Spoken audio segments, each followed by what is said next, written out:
ఉద్యోగులతో జగన్ తొండాట గెలిపిస్తే ఉద్యోగాలు ఇస్తానన్నాడు. అధికారం నియామకాలను గాలికి వదిలేశారు. జాబ్ క్యాలెండర్ 5 ఏళ్లుగా ఊరించి మోసగించారు అంటూ ఓవరాల్గా నిరుద్యోగులని రోజుకి ఒక్కొక్క వర్గాన్ని రెచ్చగొట్టాలి. అందులో భాగం ఖచ్చితంగా జగన్ జాబ్ క్యాలెండర్ ప్రతి ఏడాది జనవరికి ఇస్తానన్న దాంట్లో విఫలమయ్యారు, వదిలేశారు. బట్ ఉద్యోగాల పరంగా చూస్తే గత 40 ఏళ్లలో గత 40 కాదు, ఆంధ్రప్రదేశ్ ఆవిర్భవించాక ఏనాడు ఇవ్వనన్ని ప్రభుత్వ ఉద్యోగాలు వచ్చినాయి. 2,15,000 ఉద్యోగాలు దగ్గరికి వచ్చినాయి. అందులో 1,40,000 ఉద్యోగాలు ఉట్టి సచివాలయాల్లోనే.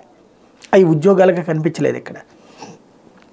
అసలు తెలంగాణలో పోనీ ఇందులో 10వ వంతు వచ్చిందా? పోనీ చంద్రబాబు గారి టైంలో ఎన్ని ఇచ్చారు అసలు ప్రభుత్వ ఉద్యోగాలు? అసలు ఏం పెట్టారని ఓవరాల్గా గత 25 ఏళ్లలో గత 60-70 ఏళ్లలో జరగనన్ని హయ్యెస్ట్ రిక్రూట్మెంట్ జరిగింది. కాకపోతే దశల వారీగా కాకుండా ఒకేసారి రిక్రూట్ చేసేసాడు జగన్మోహన్ రెడ్డి సచివాలయాలకు సంబంధించి. ఆ తర్వాత హాస్పిటళ్ళకి వీటికి ఈ మధ్య నియామకాలు జరిగినాయి. డిఎస్సి ఫెయిలు, అట్లాగే పోలీసుది ఫెయిలు. అవి ఇప్పుడు తాజాగా పెట్టుకొస్తున్నటువంటి విషయం.